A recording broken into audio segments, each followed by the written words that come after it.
ते देरे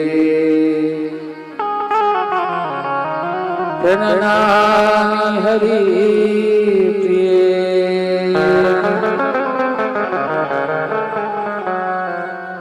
वन्दे भवानी शंकर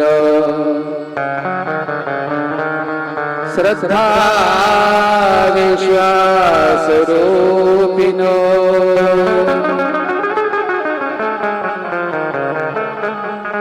याभ्या विना न पश्यन्ति सिद्धा शान्ततमीश्वरम्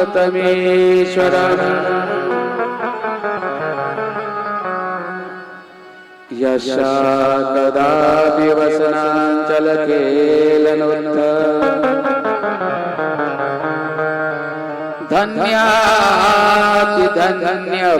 धन्यातिधन्यपवनेन कृतार्थमनि योगीन्द्रदुर्गमगतिर्मधुसूदनोऽपि तस्या नमस्तो वृषभानुबोधिषेऽपि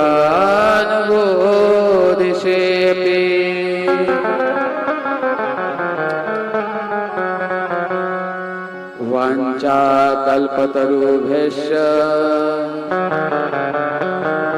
कृपा सिन्धुभ्येव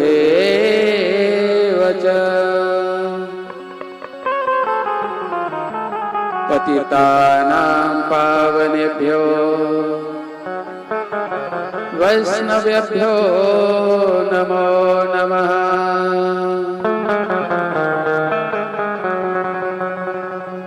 नारायणं नमस्कृत्य नरं चैव नरोत्तमं देवीं सरस्वतीं व्यासं ततो जयमुदीरयेत्। यं प्रव्रजन्तमनुपेतमपेतकृत्यं द्वैपायनो विरकातराजहाव पुत्रेति तन्मयतया तरो विनेदुस् तं सर्वभूतहृदयं मुनिमानुतोऽस्मि। राधा रानी की बाके बिहारी लाल की जय। वृंदावन धाम की जय। बरसाना धाम की जय। गिरिराज महाराज की जय। यमुना मैया की जय। गौ माता की जय। श्रीमद् भागवत महापुराण की जय। सुखदेव भगवान की जय। व्यासदेव भगवान की जय। सब संतन की जय। सब भक्तन की जय। जय जय श्री राधे। जय जय श्री राधे।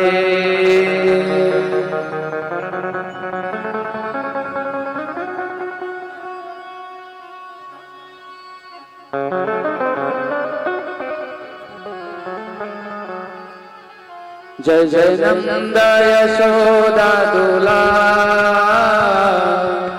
गिरिवरधारी गोपाल।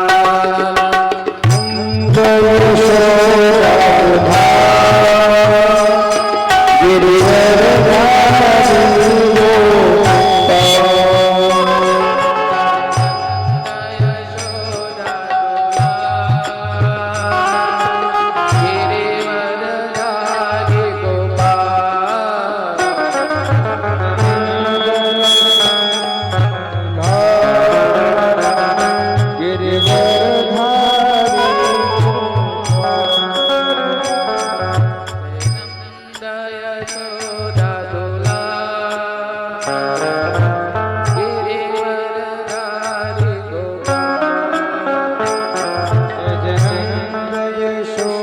साधुला गिरिवरधारी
काल आपण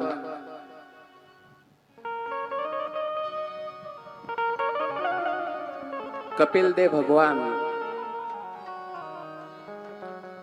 यांचा काल अवतार होतो. कालच्या कथेमध्ये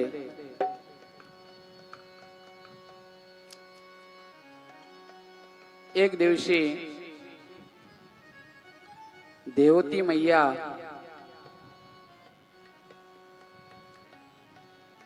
कपिलदेव भगवान त्याला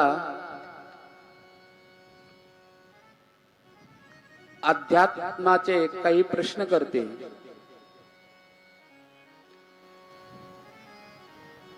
तेव्हा कपिलदेव माता देवतीला सुंदर उपदेश करतात. त्या ठिकाणी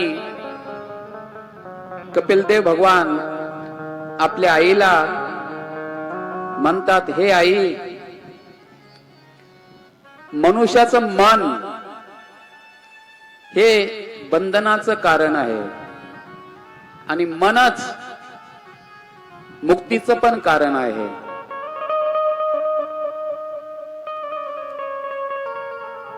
संसारामध्ये आसक्त झालेलं मन हे बंधनाचं कारण आहे आणि तेच मन यदि भगवंतामध्ये आसक्त झाल्यानंतर ते मुक्तीचं कारण बनतं. त्या ठिकाणी कपिलदेव भगवान म्हणतात, चेत खल्वश बंधाय मुक्तये चरणो मतम गुणेषु सक्तं बंधाय रतं वा पुंसि मुक्तये. हे आई, मन यदि भगवंतामध्ये लागल्यानंतर ते मन मुक्तीचं कारण बनतं. या संसारातून त्या मनुष्याची सुटका होते. पण आसक्ती जाणं, ममता जाणं भरपूर कठीण आहे. आपल्या मुलामध्ये असणारी आसक्ती जात नाहीये. त्या ठिकाणी कपिलदेव भगवान म्हणतात, प्रसंगमाजरं पाशम आत्मनो कवयो विदु. आसक्ती, ममता मनुष्याला लवकर सुटत नाहीये. अजर पास आहे. अजर म्हणजे तो जळू शकत नाहीये. अजर पास आहे आसक्ती आणि त्याच्यामध्ये प्रत्येक मनुष्य बांधला जातो. आसक्ती लवकर नष्ट नाही होत, जळत नाही आसक्ती. गीतामध्ये भगवंत म्हणतात, आसक्ती कसे आहे, अजर पास आहे. ते जळू शकत नाहीये. नयनम छिंदन्ति शस्त्राणि नयनम दति पावक न चैनम क्लेदयन्ति आपो न शोषयति मारुतः. आसक्ती, ममता अजर पास आहे. ती आसक्ती शास्त्राद्वारे नष्ट नाही केली जाऊ शकत. नैनम छिंदन्ति शस्त्राणि नैनम दहति पावक. आणि त्या आसक्तीला अग्नी सुद्धा जाळू नाही शकत आणि वायू त्याला सुखावू शकत नाहीये आणि पाणी त्याला बुडू शकत नाहीये. अशी आसक्ती अजर पाश आहे. ममता अजर पाश आहे. तर देवती म्हणाली, आसक्ती कशी जाईल आणि मनुष्याची सुटका कशी होईल. त्या ठिकाणी भगवंत म्हणतात, तीच आसक्ती यदि साधू संतांमध्ये झाली तर तुमचं मुक्तीचं द्वार आपोआप उघडेल. हे आई, ती आसक्ती सएव साधू सुकृतो मोक्षद्वारम प्रावृतम. हीच आसक्ती आपल्या मुलाबाळातून काढून साधू संतांमध्ये करा, तर मुक्ती आपोआप मिळेल. तर आता साधू कुणाला म्हणायचं, हा पण प्रश्न आहे. कारण की आज संसारामध्ये असे अनेक साधू फिरत आहेत. जसं रावण पण साधू बनला होता आणि सीताचं हरण केलं होतं. साधू नेमकं म्हणायचं कुणाला?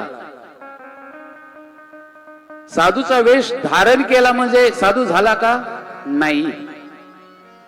त्याचे बहिर्लक्षण आहेत, बाहेरचे लक्षण आहेत. वस्त्र धारण करणं, तिलक लावणं, माळा घालणं हे बाहेरचे लक्षण आहेत. पण मनाचा साधू कोण आहे? संत तोची जाना जगी, संत तोची जाना जगी.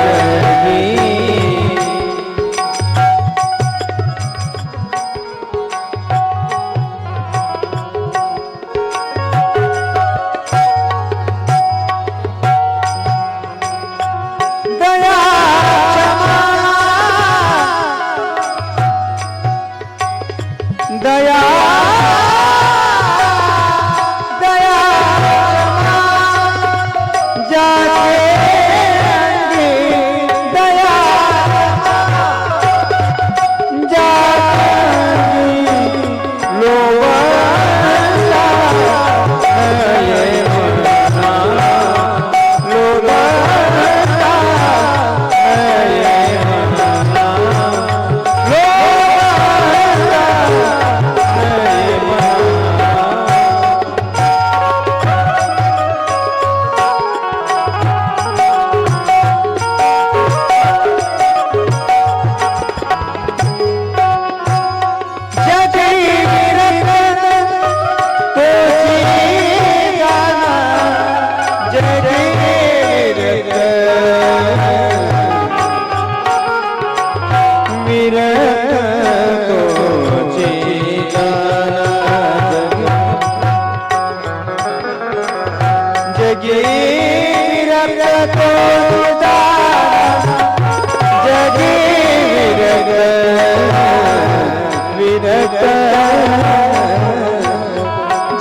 ये मना लोवला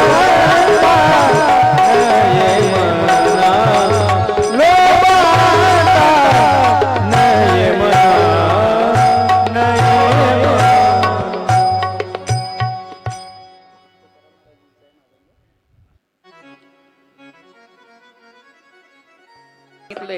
तीच गोष्ट तुकाराम महाराज म्हणतात, ज्याच्यामध्ये दया आहे, करुणा आहे, तोच खरा संत. तेच भगवंतानी, कपिलदेव भगवंताने सांगितलंय श्रीमद भागवतम मध्ये. संत कोण? त्याचे लक्षण सांगितले. काय लक्षण आहेत? तितिक्षु करुणिका सुहृद सर्वदेहिना आजात शत्रव शांता साधव साधुभूषणा. संताचं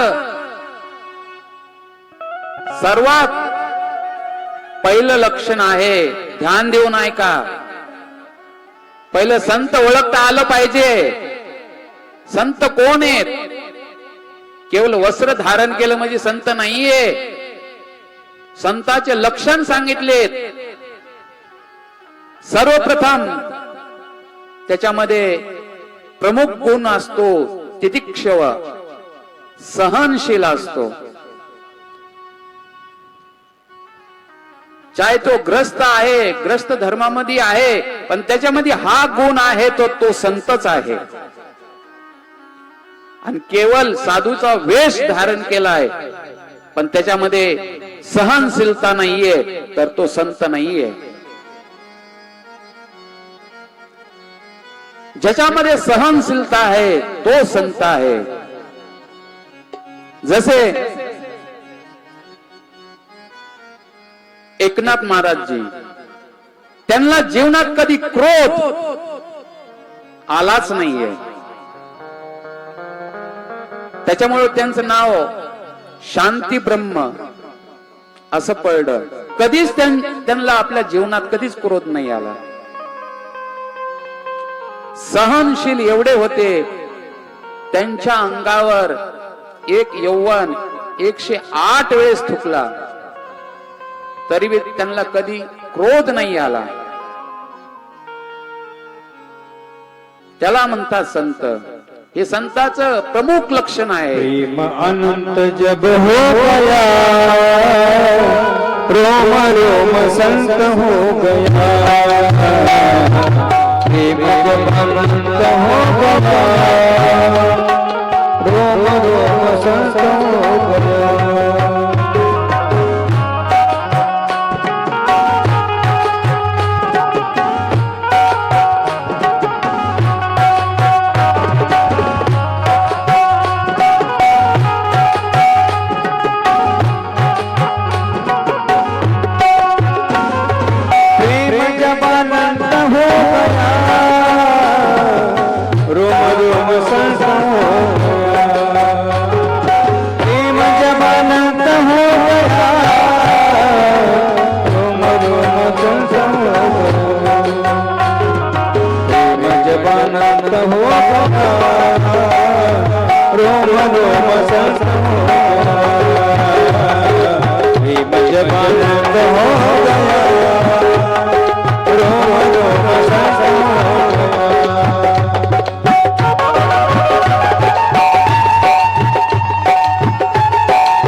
दुसरं लक्षण संताचं आहे करुणा, दया.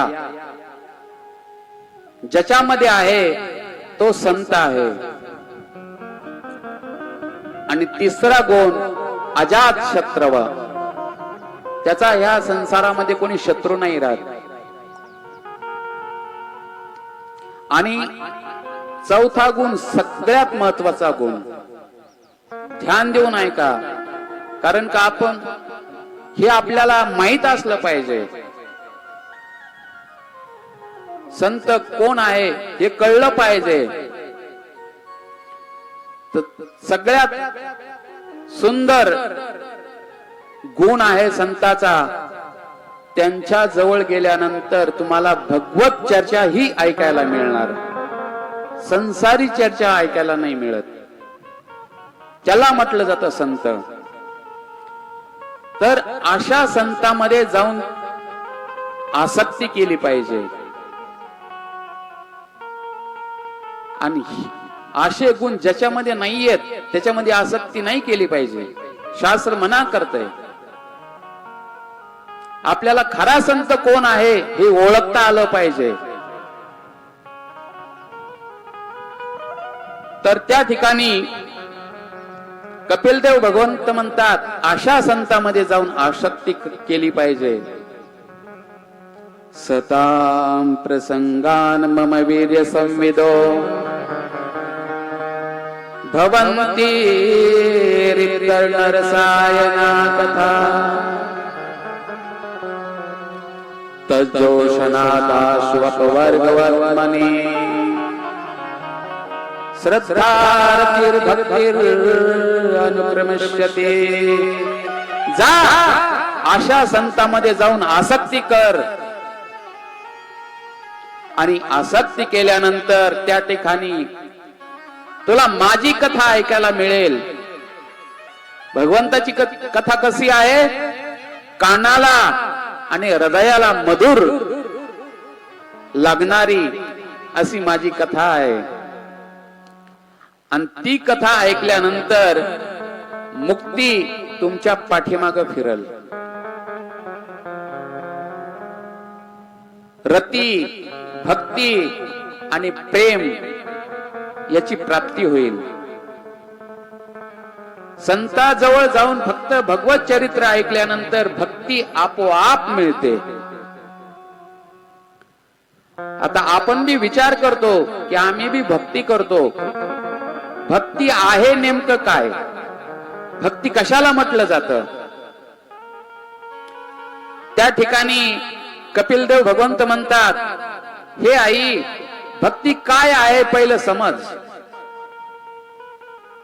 त्या ठिकाणी कपिलदेव भगवान म्हणतात, देवानां गुणलिंगानां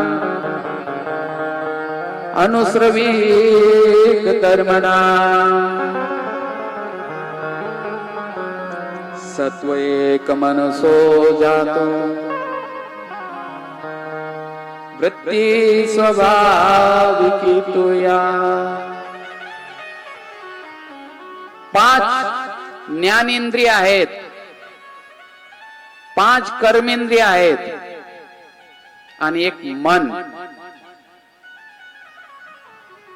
5 ज्ञानेंद्रिय कोणते आहेत? डोळे, नाक, कान, त्वचा, हे ज्ञानेंद्रिय.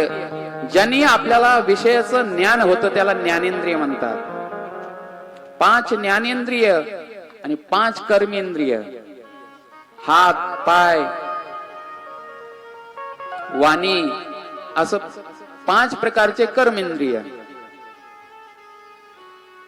5 ज्ञानेंद्रिय, 5 कर्मेंद्रिय आणि एक मन स्वाभाविक भगवंतामध्ये लागणं, याला भक्ती म्हटलं जातं. अशा प्रकारे कपिलदेव भगवंतांनी देवती माताला सुंदर उपदेश दिला आणि त्या उपदेशाचा सार देवती मैयाने आपल्याला दिला आहे. तो सार काय आहे? जो व्यक्ती केवळ भगवंताचं नाव घेतो, भगवंताचं भजन करतो, त्याला तप, हवन आदी काही करायची गरज नाहीये. भगवंताच्या नावामध्ये अनंत शक्ती आहे. त्यांनी सर्व तप केले, सर्व दान केलं, ज्यांनी भगवंताचं नाव घेतलं. पद्मपुराणामध्ये एक श्लोक येतो, त्या श्लोकामध्ये भगवंताच्या नावाची महिमा काय आहे त्या ठिकाणी वर्णन केलेली आहे. गोकोटि दानं गणेषु काशी मागे प्रियाजयति कल्पवासी यद्यायितं मयूरसोर्णदानं गोविंद नाम्ना न भवेश तुल्यम्. भगवंताच्या नावाची महिमा काय आहे ध्यान देऊन ऐका. गो कोटी दानम ग्रणेशु काशी मागे प्रयागी यदि कल्पवासी यज्ञाहितम मेरु सुवर्ण दानम गोविंद नामना न भवेश्य तुल्यम. करोडो गाईचं दान करण्याचं जे फळ मिळतं, एक गाय नाही म्हणत मी, करोडो गाईचं. आजकाल आपण एक गाय पण कुणाला दान करू शकत नाहीये. आणि यदि कोणी करोडो गायचं दान कोणी केलं तर त्याचं जे पुण्य मिळतं ते पुण्य भगवंताच्या एका नावाची पण बराबरी करू शकत नाहीये. अनेक नावाची नाही म्हणत मी, एका नावाची. गोकोटी दानम ग्रणेशु काशी मागे प्रयाग कल्पवासी. आणि प्रयाग मध्ये जाऊन माघ महिन्यामध्ये राहण्याचं जे फळ मिळतं, कल्पाचं फळ मिळतं, ते फळ भगवंताच्या एका नावाची बराबरी करू शकत नाहीये.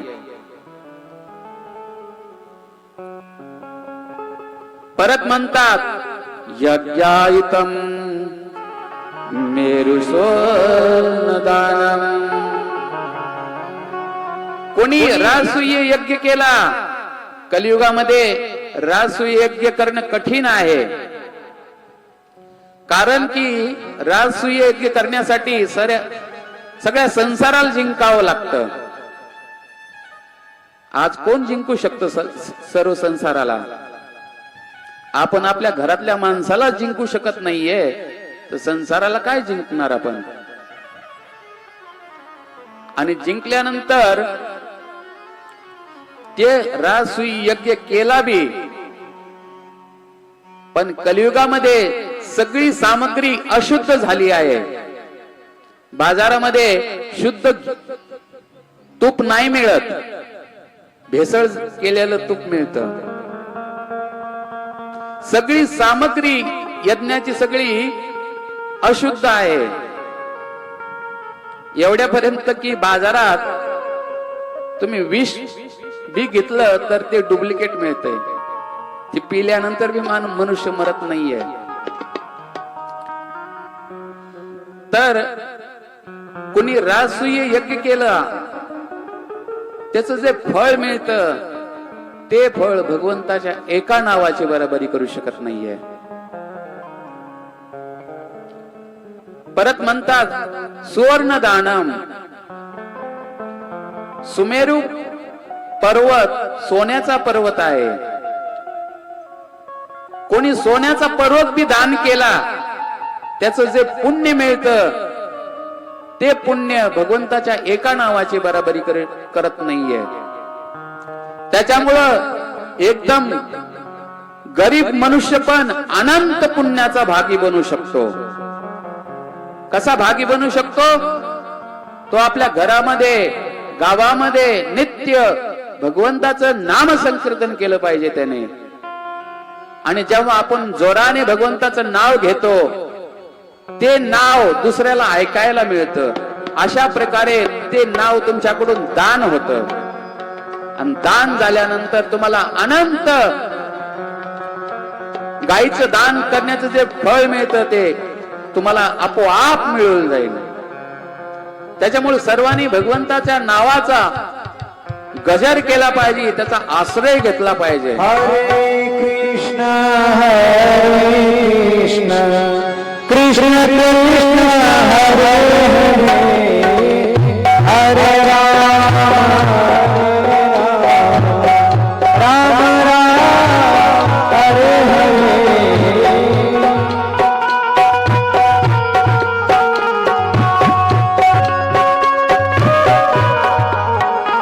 बोला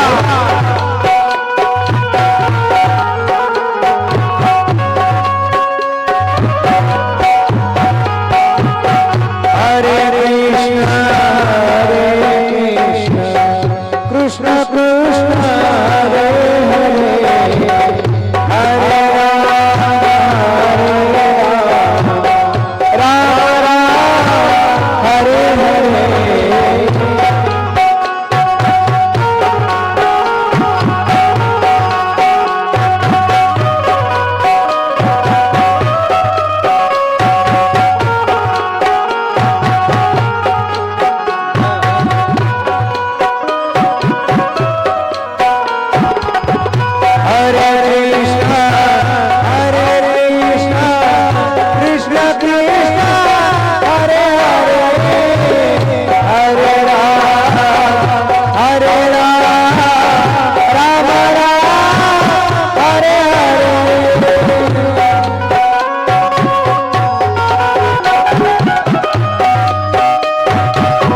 प्रकारे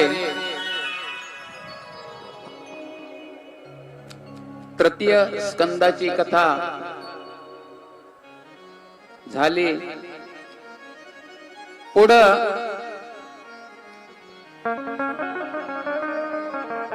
मनुचे 5 संतान होते.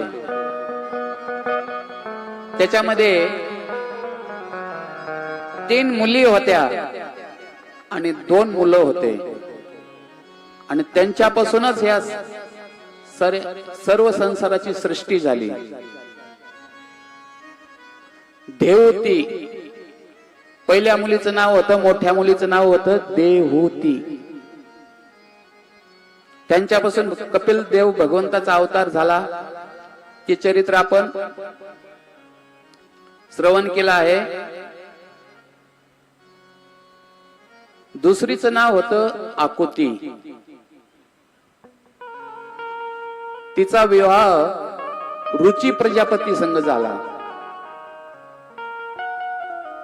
आणि त्यांच्यापासून यज्ञ भगवान प्रकट झाले. बोली यज्ञ भगवान की.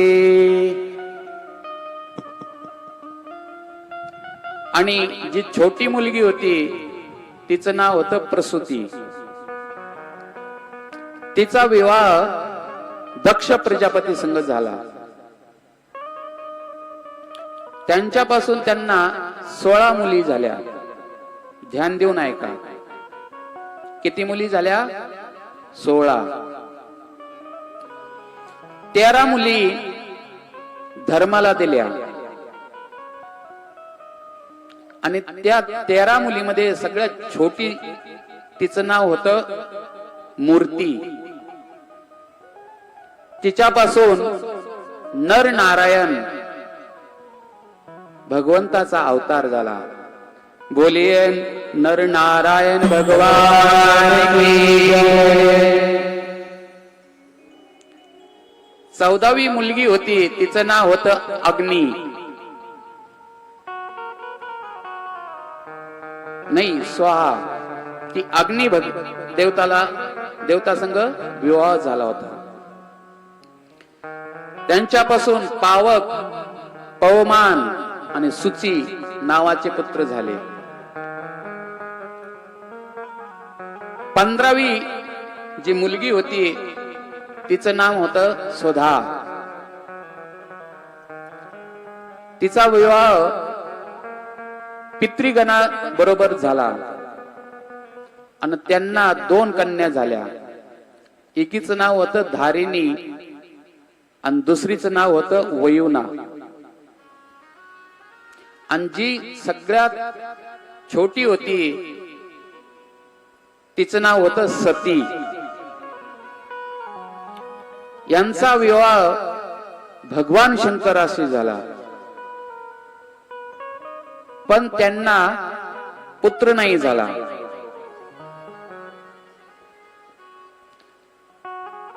तर मैत्रेय ऋषीला विदुरजीने प्रश्न केला की सर्वांना मुलं झाले पण सतीला मूल बाळ कशामुळे नाही झालं.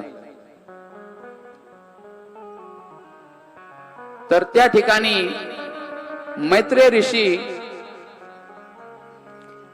विदुरजीला सांगतात की सतीनं एकदम युवा अवस्थामध्ये आपलं शरीर सोडलं होतं, त्याच्यामुळं त्यांना संतान नाही झाली. तर त्या ठिकाणी विदुरजीने प्रश्न केला की सतीनं आपलं शरीर कशामुळे सोडलं, हे कृपा करून तुम्ही आम्हाला सांगा. तर मैत्रेय ऋषी कथा सांगू लागले. एक वेळेस प्रजापती यज्ञासाठी मोठे मोठे ऋषी मुनी त्या ठिकाणी एकत्रित झाले होते. देवता, संत, साधू, ऋषी मुनी सगळे एकत्रित झाले होते. त्या सभामध्ये दक्ष प्रजापती त्या ठिकाणी प्रवेश करतात आणि ब्रह्माजी जेव्हा दक्ष प्रजापती त्या सभामध्ये प्रवेश करतात तेव्हा सर्व देवता उठून उभा राहतात. फक्त दोनच देवता उठून उभा राहत नाहीत, एक ब्रह्माजी आणि दुसरे भगवान शंकर. जेव्हा दक्ष प्रजापती त्या सभामध्ये प्रवेश करतात, ब्रह्माजीला प्रणाम करतात आणि प्रणाम करून आपल्या आसनावर विराजमान होतात. आणि विराजमान झाल्यानंतर ते भगवान शंकरला अपशब्द बोलू लागले. आता भगवान शंकर त्यांचे जावाई झाले आणि दक्ष प्रजापती कोण आहेत? त्यांचे सासरे आहेत. तर त्या ठिकाणी दक्ष प्रजापती भगवान शंकराला अपशब्द बोलू लागले. म्हणले, ह्या शंकराचे डोळे माकडाच्या डोळ्यासारखे डोळे आहेत आणि माझी इच्छा नव्हती म्हणले सतीला देण्याची, माझी मुलगी देण्याची इच्छा नव्हती, तरी पण प्रारब्धवश या शंकराला माझी मुलगी दिली. आणि हा शरीरावर चिता भस्म लावून फिरतो आणि गळ्यामध्ये मुंडाची माळा घालतो. याच नाव फक्त शिव आहे, पण वास्तव मध्ये हा अशिव आहे, अमंगल रूप आहे. हे स्वतः मतवाला आहे आणि याला मतवालेच लोक प्रिय वाटतात. स्मशान भूमीमध्ये राहतो, भूत प्रेतासंग राहतो. असे अनेक अपशब्द दक्ष प्रजापती भगवान शंकराला बोलू लागले. पण भगवान शंकर एकदम शांत, एक शब्द पण त्यांनी बोलला नाही. तर दक्ष प्रजापतीला अजून जास्त राग आला आणि दक्ष प्रजापतीनं भगवान शंकराला शाप दिला. या शंकराला यज्ञामध्ये त्याचा भाग ना मिळो असा कठोर शाप त्या ठिकाणी दक्ष प्रजापतीने शंकराला दिला. नंतर नंदीश्वरने पण दक्ष प्रजापतीला शाप दिला. दक्ष प्रजापती तत्वज्ञानापासून विमुख राहो, हा श्रीलंपट हो आणि याच लवकरात लवकर शिर मुंडक ढोकडाचं व्हावं, असे अनेक प्रकारचे शाप नंदीश्वर भगवंताने दिले. त्या ठिकाणी भृगु ऋषी होते. भृगु ऋषीने पण त्यांना शाप दिला, जे शंकराचे भक्त आहेत ते पाखंडी हो जाओ, असा भयंकर शाप भृगूने दिला. जेव्हा भृगूने असा शाप दिला तर भगवान शंकराला जेव्हा दक्षने शाप दिला तेव्हा भगवान शंकर दुखी नाही झाले, पण त्यांच्या भक्ताला जेव्हा शाप दिला तेव्हा भगवान शंकर दुखी झाले आणि त्या ठिकाणाहून ते कैलासवर निघून गेले. असं करत सासरे आणि जावयामध्ये वैर निर्माण झाला.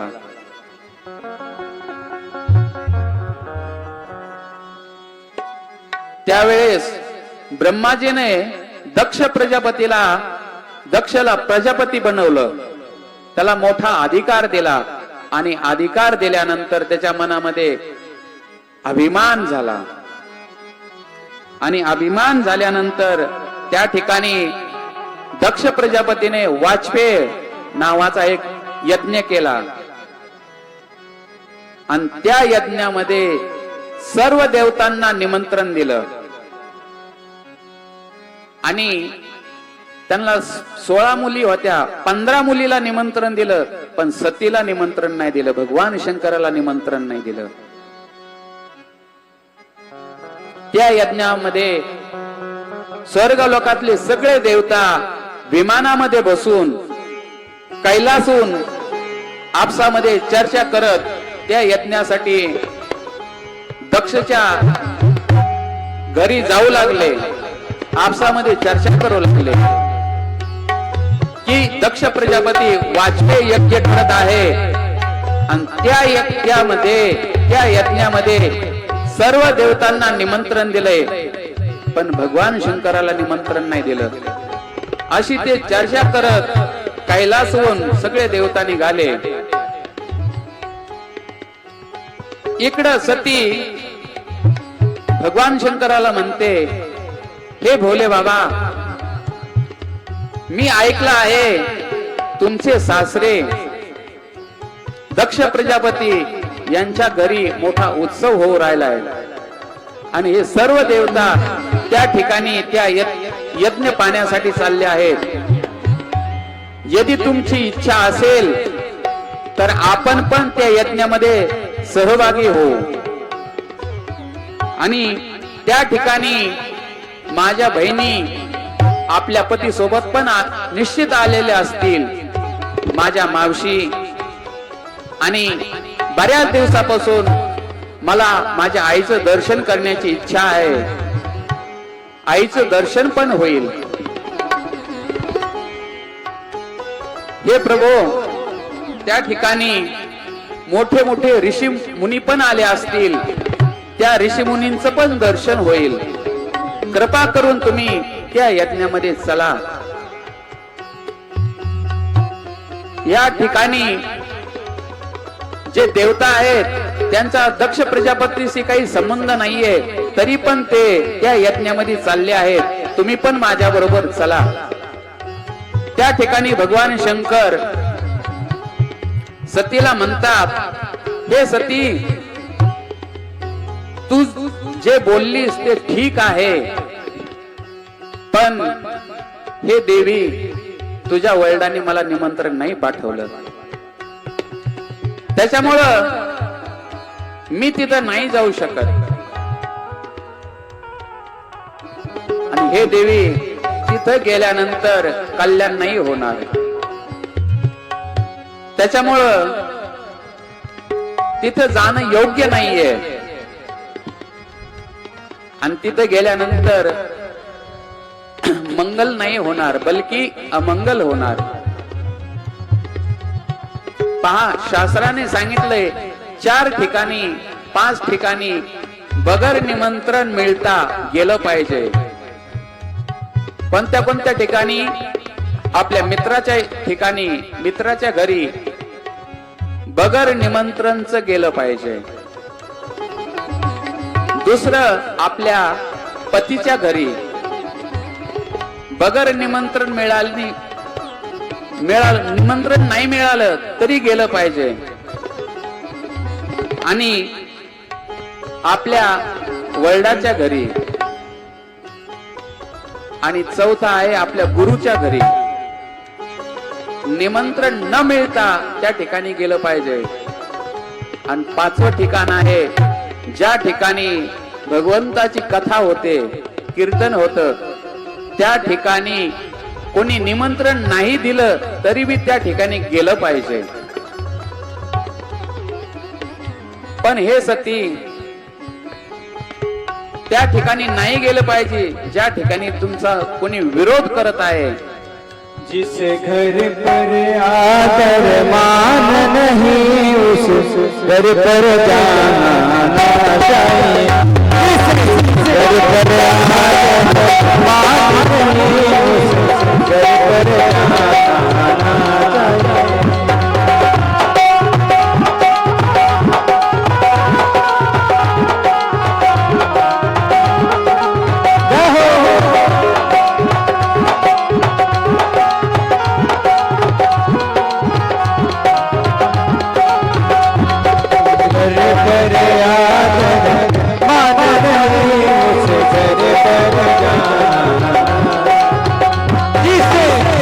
Yeah.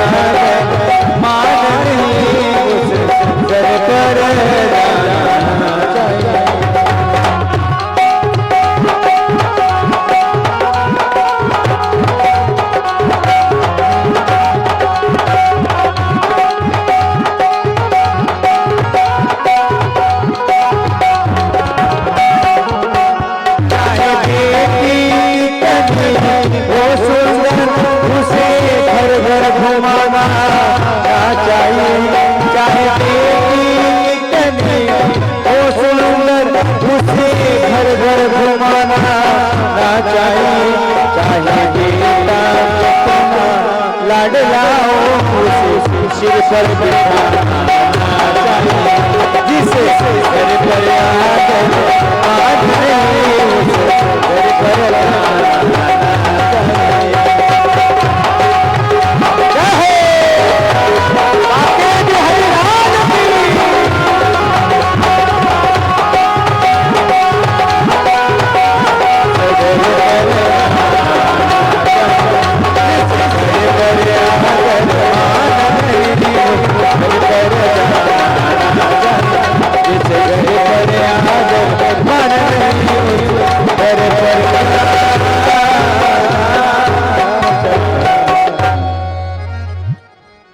ज्या ठिकाणी ज्या घरामध्ये तुमचा आदर होत नाहीये, ज्या ठिकाणी तुमचा सन्मान होत नाहीये, त्या ठिकाणी नाही गेलं पाहिजे.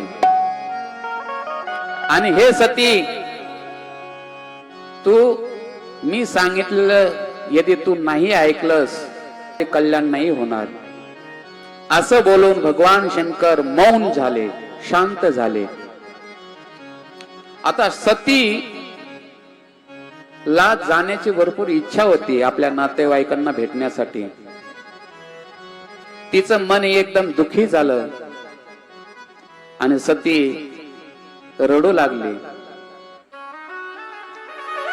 आणि कधी कैला बाहेर येते, घराच्या बाहेर येते, परत भगवान शंकर रुष्ट होऊ नये त्याच्यामुळं परत घरात जाते.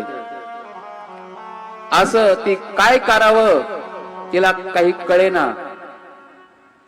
आणि नंतर सती आपल्या पतीला भगवान शंकराला सोडून आपल्या वडिलाच्या घरी निघते. ज्या भगवान शंकरांनी प्रीतिवश सतीला आपला अर्धांगिनी बनवलं, अर्ध शरीर भगवंतानी त्यांना दिलं, अशा भगवान शंकराला सोडून सती दक्ष प्रजापतीच्या घरी गेली. आणि तिथं गेल्यानंतर जसं सतीला दक्ष प्रजापतीने पाहिलं, त्यांच्या हृदयामध्ये एकदम अशांती झाली.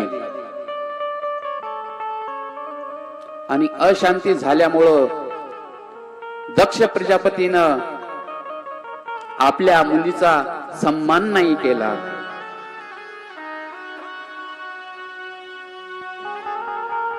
सतीला भरपूर दुःख झालं की मी या ठिकाणी माझ्या पतीचं म्हणणं न ऐकता या ठिकाणी आलीये, पण माझ्या वडिलांनी माझा आदर सत्कार नाही केला. आणि मला पाहिल्यानंतर तर त्यांचा चेहरा उदास झाला आहे.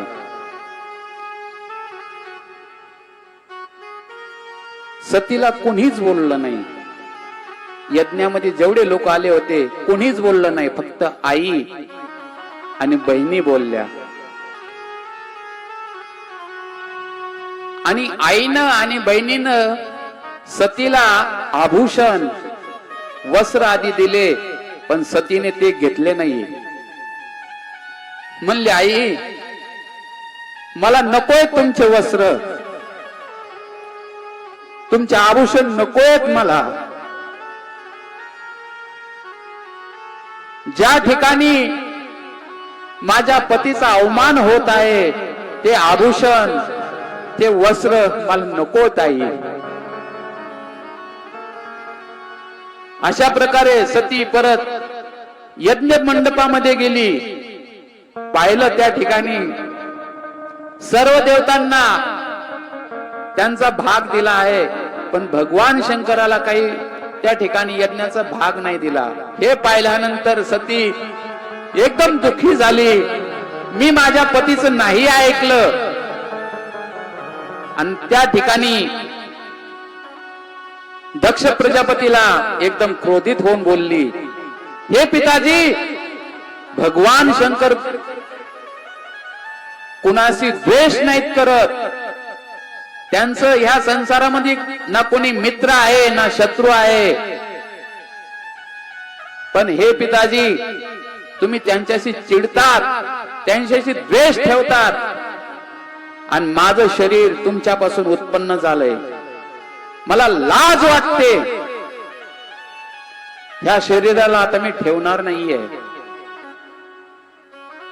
जेव्हा माझे पतिदेव मला दक्षायनी म्हणून बोलवते, तेव्हा मला लज्जा वाटन. त्याच्यामुळे आता हे शरीर मी नाही ठेवणार. असं बोलून सतीनं आपलं मन भगवान महादेवामध्ये, भगवान शंकरामध्ये लावलं आणि योग अग्नीद्वारा आपलं शरीर तिनं सोडून दिलं. त्या ठिकाणी सतीचं शरीर जेव्हा सुटलं, तेव्हा मणिमान आणि मद नावाचे अनेक भगवान शंकराचे जे पार्षद होते, त्या ठिकाणी दक्ष प्रजापतीला मारण्यासाठी उभे राहिले. तर भृगून त्या यज्ञकुंडामध्ये हवन केलं आणि त्या यज्ञकुंडातून ऋभू नावाचे देवता प्रकट झाले. त्या देवतांनी भगवान शंकराच्या पार्षदाला भरपूर मारलं. मारल्यानंतर ही वार्ता नारद भगवंताने जाऊन कैलासामध्ये जाऊन भगवान शंकराला सांगितले. भगवान शंकर एकदम क्रोधित झाले आणि त्या ठिकाणी भगवान शंकराने आपली जटा उपटली आणि एकदम क्रोधित होऊन ही जटा पृथ्वीवर अशी फेकली. फेकल्यानंतर त्या ठिकाणी एक विराट पुरुष उत्पन्न झाला. त्याचं डोकं एकदम स्वर्गाला लागत होतं. त्याला हजारो हात होते आणि तो पुरुष, त्याचं नाव होतं वीरभद्र. हात जोडून भगवान शंकराला म्हणाला, हे प्रभू, माझ्यासाठी काय आज्ञा आहे? भगवान शंकर म्हणाले, जा दक्षाचा यज्ञ नष्ट कर. त्या ठिकाणी वीरभद्र दक्ष प्रजापतीच्या घरी जातात आणि त्या ठिकाणी त्या यज्ञ मंडपामध्ये लघुशंका करतात भगवान शंकराचे जेवढे पार्षद आहेत आणि सगळा यज्ञ नष्ट करून टाकतात. त्या ठिकाणी मणिमान ने भृगूला पकडलं, वीरभद्रने दक्षला पकडलं, चंडीशनं कुशाला पकडलं, नंदीश्वरने भक्तदेवताला पकडलं आणि वीरभद्राने भृगूची दाढी उपटली. आता पहा,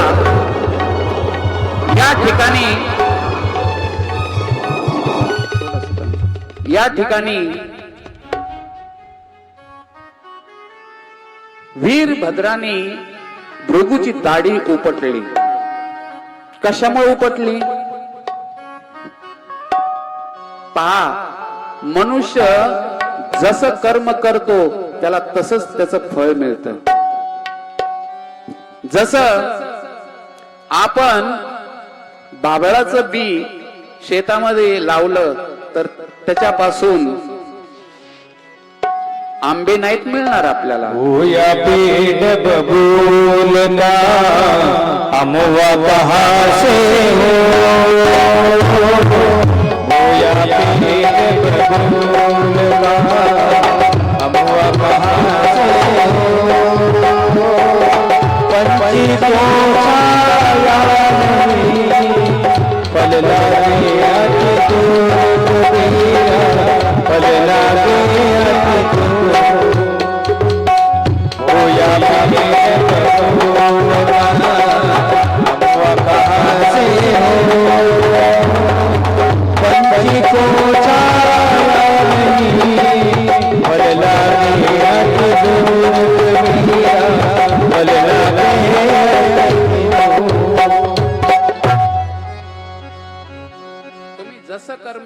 करणार त्याचं फळ तसंच मिळणार.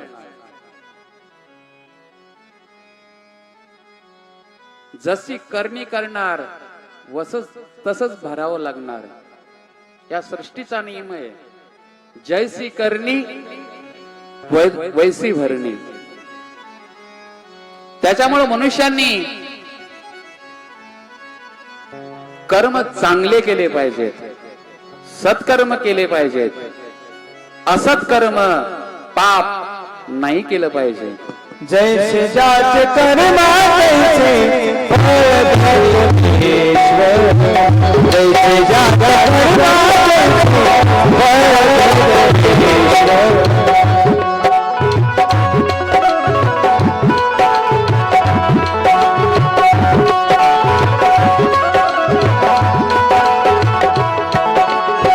जगी जीवनाचे सार गावे गाजोळीचे स्वर. जगी जीवनाचे सार गावे गाजोळीचे स्वर. जैसे जाच कर्मा तैसे फल भगवतीश्वर. जैसे जाच कर्मा तैसे फल भगवतीश्वर.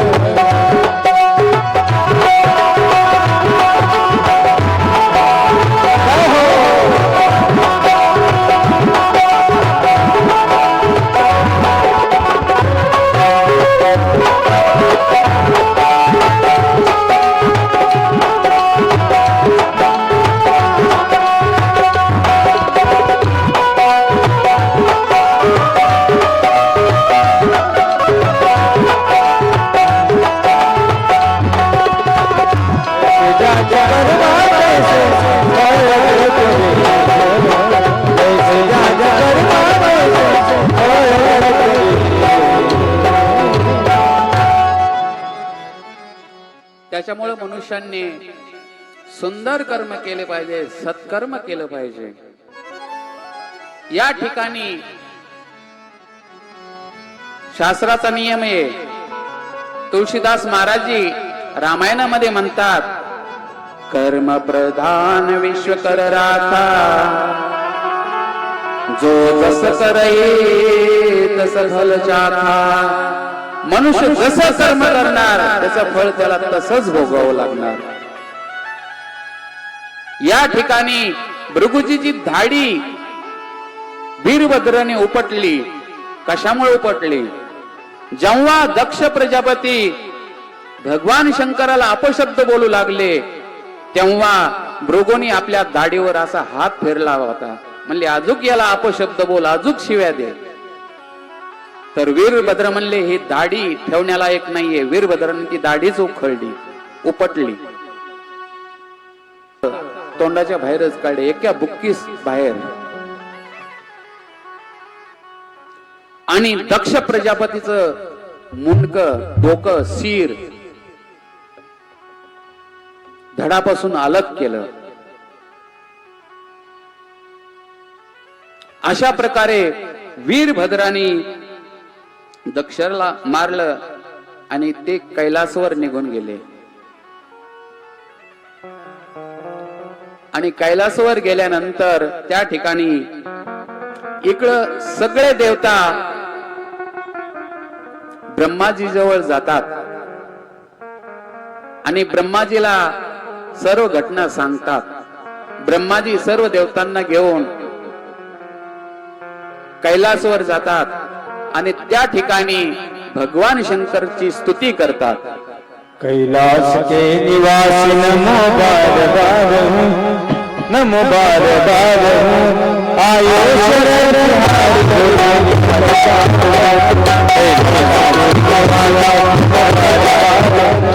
नमो बार बार हूँ. आयो शरण हार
मुक्तदान ओंकार ओंकार ओंकार आयुष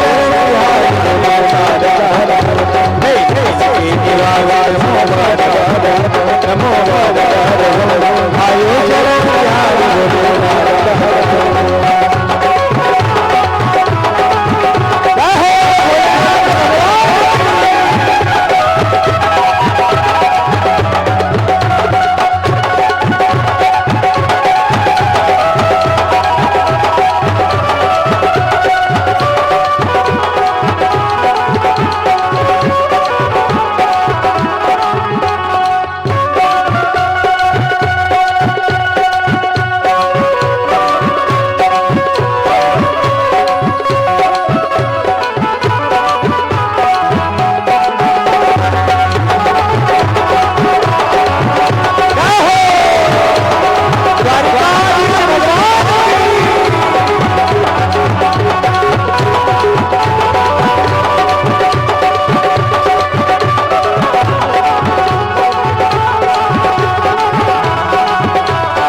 त्या ठिकाणी भगवान शंकर ब्रह्माजीला म्हणतात,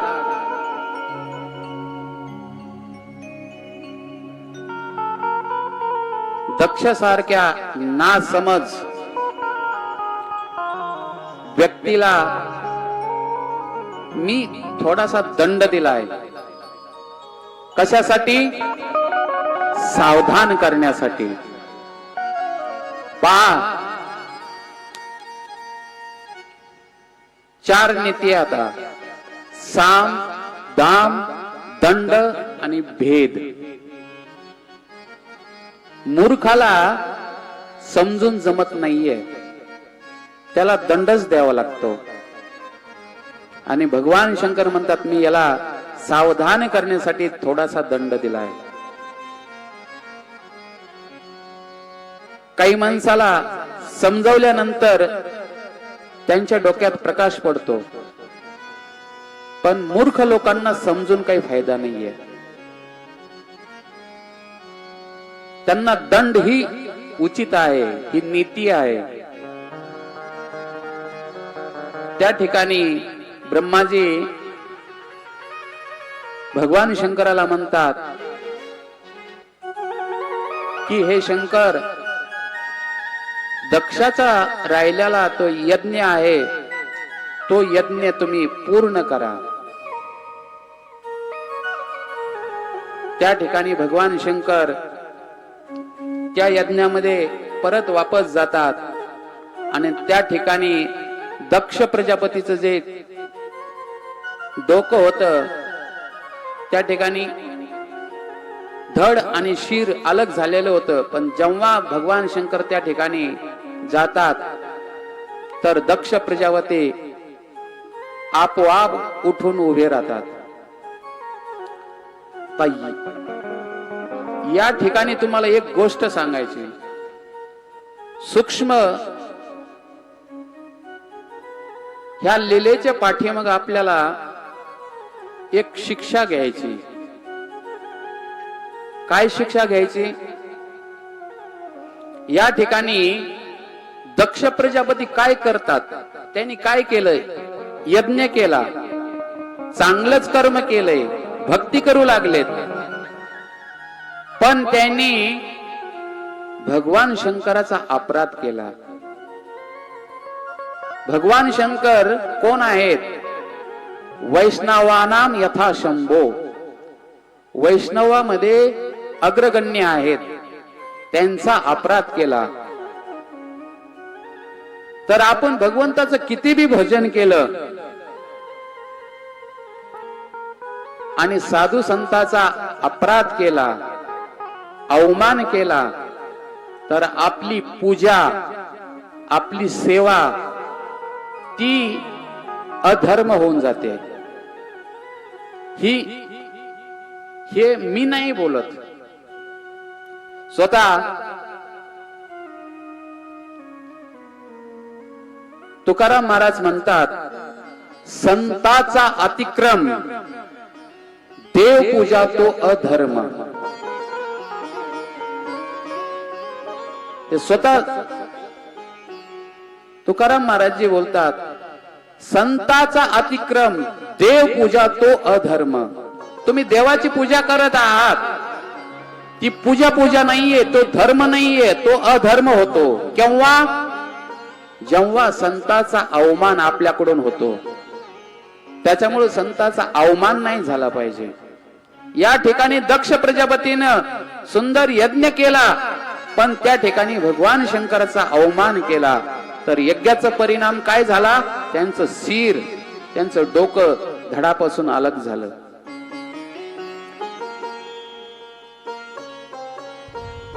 तर ह्या लीलेतून आपल्याला शिक्षा मिळते.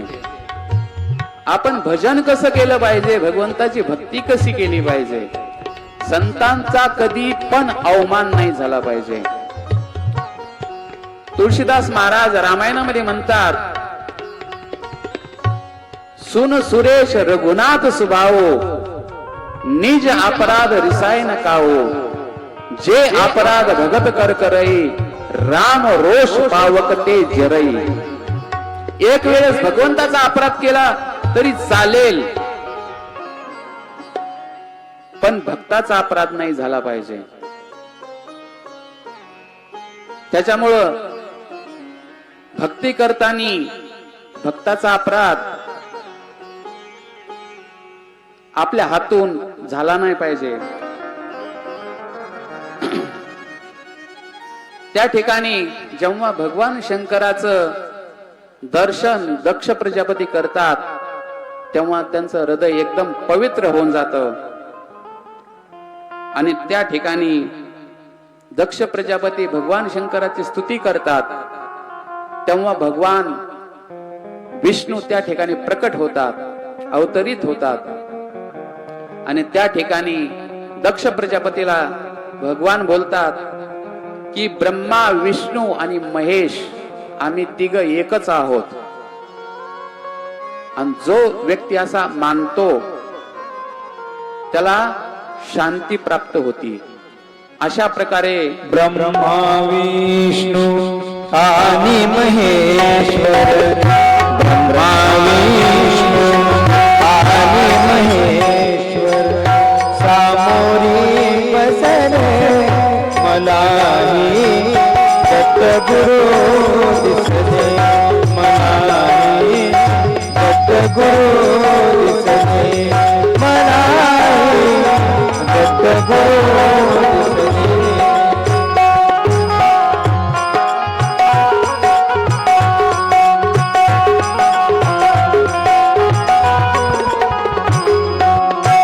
ब्रह्मा विष्णू आणि महेश्वर ब्रह्मा विष्णू आणि महेश्वर सामोरी बसले मलाही दत्तगुरु दिसले मलाही दत्तगुरु दिसले मलाही दत्तगुरु दिसले मलाही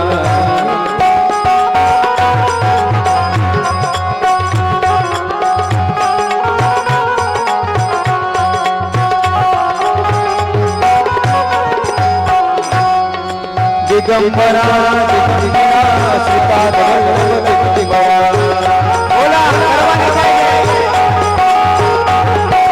दिगंबरा दिगंबरा श्रीपाद वल्लभ दिगंबरा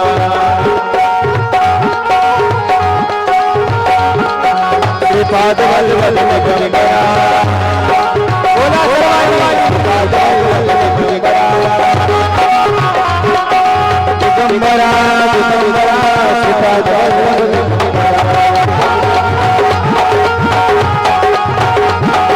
दिगंबरा श्रीपाद वल्लभ दिगंबरा श्रीपाद वल्लभ दिगंबरा श्रीपाद वल्लभ दिगंबरा दिगंबरा दिगंबरा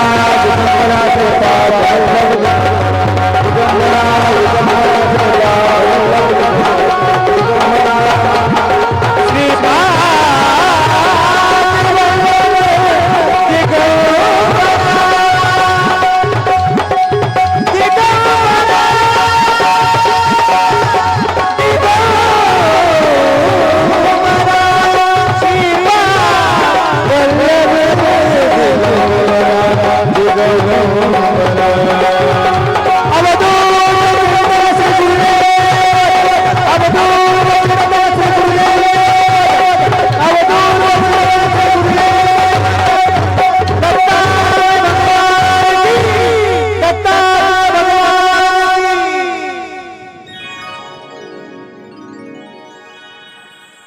अशा प्रकारे आपण सती चरित्र ऐकलं, श्रवण केलं. आता विदुरजीला मैत्रेय उत्तानपादची कथा सांगू लागले.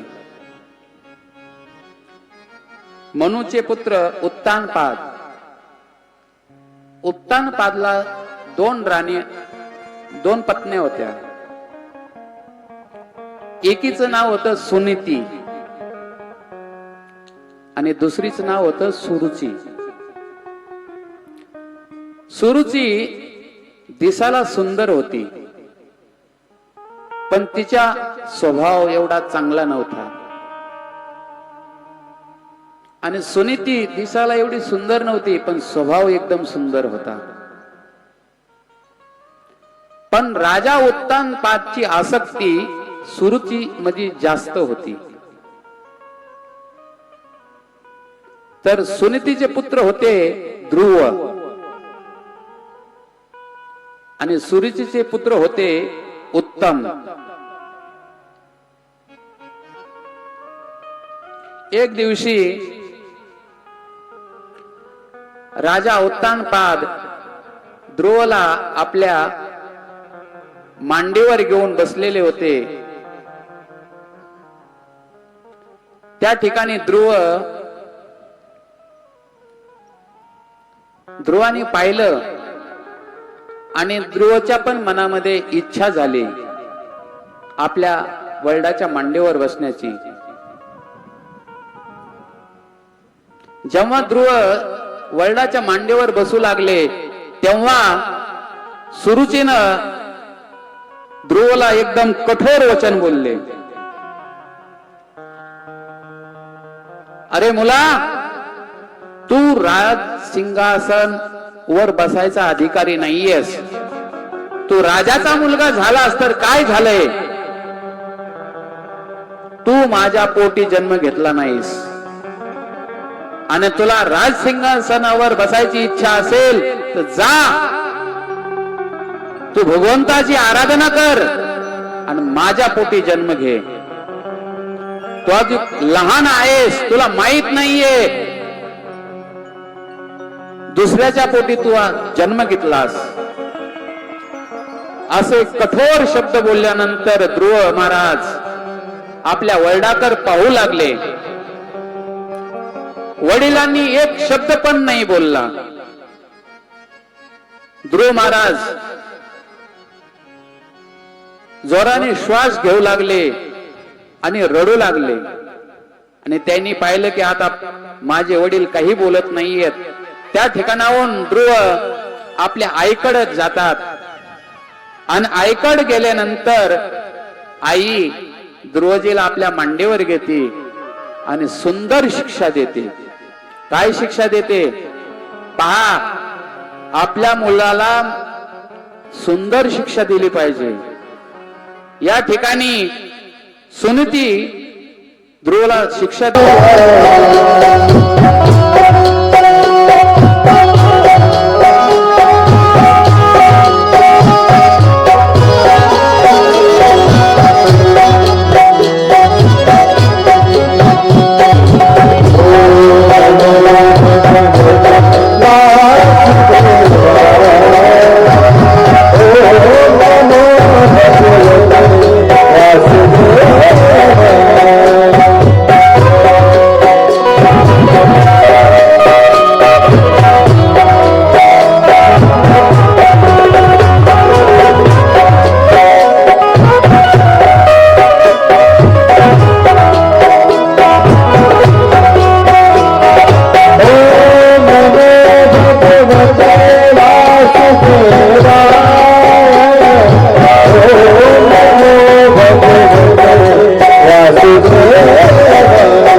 वासुदेवा.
बाकी बिहारी लाल की राधा